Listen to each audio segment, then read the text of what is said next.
लोकसभा चुनाव के बाद अब मध्य प्रदेश सरकार बजट की तैयारियों में जुट गई है। मुख्यमंत्री डॉक्टर मोहन यादव ने बजट से पहले आम जनता के सुझाव मांगे हैं। सुझाव ईमेल, दूरभाष या पोस्ट कर सरकार तक पहुंचाया जा सकता है। मुख्यमंत्री मोहन यादव ने कहा है कि सुझाव के आधार पर आगामी बजट की रूपरेखा तैयार की जाएगी। बीजेपी विधायक अनिल जैन का कहना है कि मध्य प्रदेश में जनता की सरकार है, इसलिए प्रदेश की सरकार जनता के सुझाव पर काम कर रही है। उन्होंने आगे कहा कि विकास के लिए बजट पेश किया जाता है, इसलिए बजट में लोगों की सहभागिता जरूरी है। बता दें कि मुख्यमंत्री डॉक्टर मोहन यादव के नेतृत्व में बजट की खास तैयारी की जा रही है। मध्य प्रदेश सरकार ने सुझाव के लिए एक पोस्टर जारी किया है। बारकोड स्कैन कर सुझाव सरकार तक पहुंचाया जा सकता है। इसके अलावा लैंडलाइन नंबर भी जारी किया गया है। इस बीच टीवी 27 न्यूज MPCG डिजिटल पर भी लोगों ने अपने सुझाव दिए। देखिए। हमारे साथ यहाँ गृहिणी भी है। क्या नाम है जी आपका? मेरा नाम अलका शुक्ला है। मोहन सरकार अपना बजट लेके आ रही है। बजट में लोगों से सुझाव मांगा है। एक महिला है, आप गृहिणी हैं। क्या आपकी उम्मीदें हैं सरकार से? क्या आपके सुझाव हैं सरकार को बजट को लेकर? महिलाओं को लेके पहले तो महिलाओं के लिए जो कानून लागू होना चाहिए, बच्चियां सुरक्षित होना चाहिए, इसके ऊपर मैं फोकस करना चाहूंगी। साथ में जो आम बजट महिलाओं के लिए हो, जो हर गरीब अमीर जो जिस बजट में काम कर सकता है, उसके लिए मोहन यादव जी से मैं कहना चाहूंगी कि महिलाओं को देखते हुए, बच्चियों को देखते हुए बजट पारित करें, जिसमें स्वास्थ्य सुविधाएं हैं, राशन से संबंधित सुविधाएं हैं, और जो भी अपन कर सकते हैं इसके लिए मोहन सरकार से मैं कहना चाहूंगी कि आगे भी जो छोटी छोटी बातों को लेके गरीब लोग परेशान हैं, आज लाडली लक्ष्मी योजना जैसे चल रही है, उस पर भी फोकस करना चाहूंगी कि जो आज गरीब है उसको इस चीज में आगे से बढ़ के सहयोग करें। यही मैं मोहन सरकार जी से कहना चाहती हूँ। आप एक गृहिणी हैं, घर चलाना होता है, महंगाई असर करती है, कितना असर करती है और महंगाई पर आप क्या कहेंगे सरकार से? क्या आपकी उम्मीदें हैं कि महंगाई कम हो? किस प्रकार का बजट? महंगाई को लेते हुए जैसे आज गैस सिलेंडर बहुत ज्यादा महंगे हो गए हैं, इसको लेके राशन में जो आज राशन नहीं मिल रहा है लोगों को, आज किसान परेशान है, तो हम लोग भी घर में जो आज महंगाइयां बढ़ रही हैं उसको लेके सही में हमारा बजट बहुत गड़बड़ा जाता है। तो हम इस महंगाई की ओर मोहन सरकार जी का ध्यान आकर्षित करना चाहेंगे, चाहे अनाज से संबंधित, चाहे स्वास्थ्य से संबंधित हो, दवाई हो, इसमें हम लोग का बहुत ज्यादा पैसा जाता है। तो इस बजट को देते हुए भी ये ध्यान में रखते हुए इस बजट को पारित किया जाए तो हम लोग बहुत खुश होंगे। हमारे साथ शहर के व्यापारी भी है और निश्चित तौर पर व्यापारी ही किसी राज्य की अर्थव्यवस्था के लिए भी बहुत अहमियत रखता है। तो व्यापारियों को भी इस बजट से क्या अपेक्षा है, क्या उनकी मांग है, उनसे जानेंगे।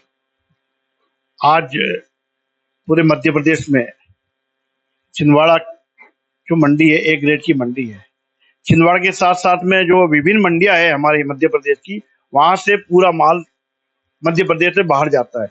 हम गवर्नमेंट से डिमांड करते हैं, हम गवर्नमेंट से अपनी मांग रखते हैं, कम से कम ऐसे उद्योग स्थापित किए जाए जिससे यहाँ के व्यापारी, यहाँ के किसानों को यहाँ का लाभ मिल सके। क्योंकि यहाँ से जो माल बाहर जाता है उसके कारण यहाँ के जो मजदूर है उनको भी काफी फर्क पड़ता है। अगर फैक्ट्री लग जाती है, बड़े उद्योग लग जाते हैं, उस हिसाब से यहाँ पर मजदूरों को बहुत बड़ा काम मिल जाएगा। और वनोपज भी यहाँ पर बहुत होती है। वनोपज की ऐसी कोई बीच में कोई उद्योग क्षेत्र गवर्नमेंट ने लगाई नहीं है, इस ओर ध्यान भी देना चाहिए। और क्या मांगे रोजगार को लेकर? सड़क है, शहर का जो सीमाएं हैं उनको लेकर आप? सड़के के अंदर जो काम चल रहा है अभी सीवरेज का, बहुत धीरे धीरे चल रहा है। गवर्नमेंट, सेंट्रल गवर्नमेंट हो चाहे राज्य गवर्नमेंट, उनको ये ध्यान देना चाहिए।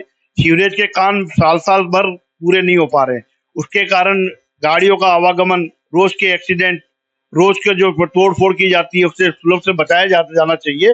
और सीवरेज वाले रोज तोड़ फोड़ करते हैं, इस ओर गवर्नमेंट का पूरा ध्यान जाना चाहिए। और रही बात यहाँ का रोड का डेवलपमेंट, नहीं, रोड ही डेवलपमेंट नहीं है पूरी तरह से।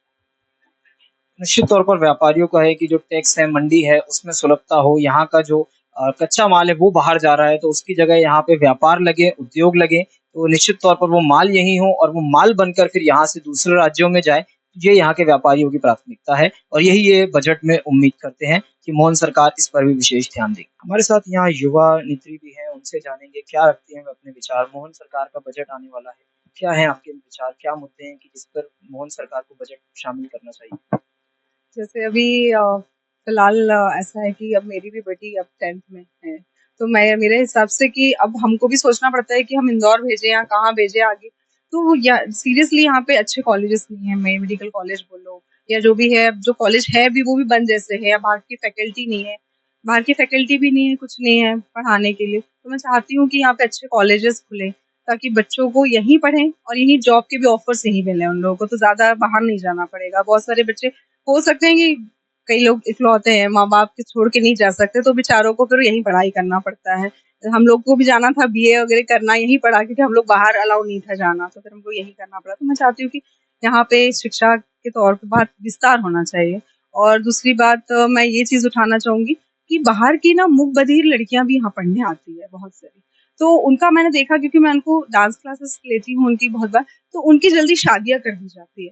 तो मुझे ऐसा लगता है कि उन बेचारी गांव से पढ़ने के लिए यहाँ पे आती है छिंदवाड़ा में, तो उनके लिए एक ही छात्रावास है, उनके लिए भी काफी सोर्स होने चाहिए पढ़ाई लिखाई को लेके यहाँ पे, मुझे ऐसा लगता है। गरीब वर्ग का क्षेत्र है जिसको फ्री ऑफ कॉस्ट बच्चियों को तो एटलीस्ट पैर पे खड़ा होना चाहिए, क्योंकि वहाँ कॉलेज की फीस कई लोग नहीं दे सकते। तो मुझे लगता है कि कई बार ना वहाँ फीस भी माफ नहीं होती, अगर आप उसको ये देते हैं कि मतलब कार्ड दिखा दीजिए या कुछ कर दीजिए, तो वहाँ फीस भी माफ नहीं होती। तो कई लड़कियां ऐसे अभाव में पढ़ भी नहीं पाती। तो मुझे ऐसा लगता है कि इस क्षेत्र में तो काम होना ही चाहिए। हमारे साथ एक टैक्स कंसल्टेंट है, उनसे बात करते हैं क्या समस्याएं होती है और उनके क्या सुझाव हैं मोहन सरकार के लिए।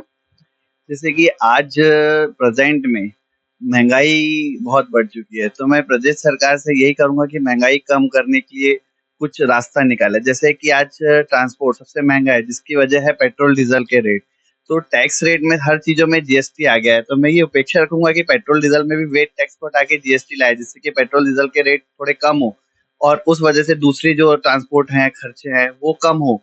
तो दूसरी जो प्रोडक्ट की कॉस्ट है उस वजह से उसमें महंगाई कम हो। तो मैं अपेक्षा रखता हूँ प्रदेश सरकार से कि इस महंगाई के लिए कुछ सोचे। जैसे मेरा ये अपेक्षा है कि भाई ये पेट्रोल डीजल की वजह से ही थोड़ी सी महंगाई बढ़ रही है। रोजगार और स्वास्थ्य भी मुद्दे होते हैं, तो रोजगार के विषय में, स्वास्थ्य के मुद्दे में आप क्या उम्मीद करते हैं कि क्या सरकार के बजट में होना चाहिए? और मैं ये भी अपेक्षा रखूंगा प्रदेश सरकार से कि वो जॉब के लिए कुछ सोचे। बहुत से अनएम्प्लॉयमेंट हैं हमारे यहाँ पे जो बेरोजगार है, उनके लिए भी कुछ है कि भाई वो कुछ सोचे। रोजगार की कोई अपेक्षा नहीं हो रही है हमारे से, तो वो कुछ डिसीजन ले इसके लिए कि रोजगार की कोई अवसर निकाले। हमारे साथ यहाँ और भी लोग हैं। सर, क्या नाम है आपका और क्या? मैं राघवेंद्र वसूले लिखता हूँ, उच्च माध्यमिक शिक्षक हूँ, शासकीय महारानी लक्ष्मीबाई कन्या उच्चतर माध्यमिक विद्यालय में। एक शिक्षक हैं, तो बजट आ रहा है मोहन सरकार का, शिक्षा के क्षेत्र में आपके क्या विचार है? क्या सरकार को शिक्षा के क्षेत्र में बजट में प्रावधान करने चाहिए? क्या जरूरी चीजें होनी चाहिए?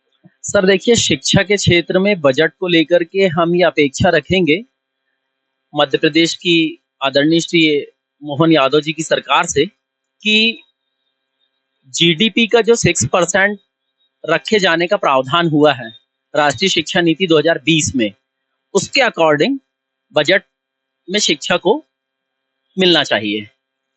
इसके अंतर्गत हम ये चाहेंगे कि प्रत्येक स्कूल के विद्यार्थियों को, छात्र छात्राओं को संसाधन सुविधाएं जो अभी मुहैया नहीं हो पा रही है वो मुहैया होना चाहिए।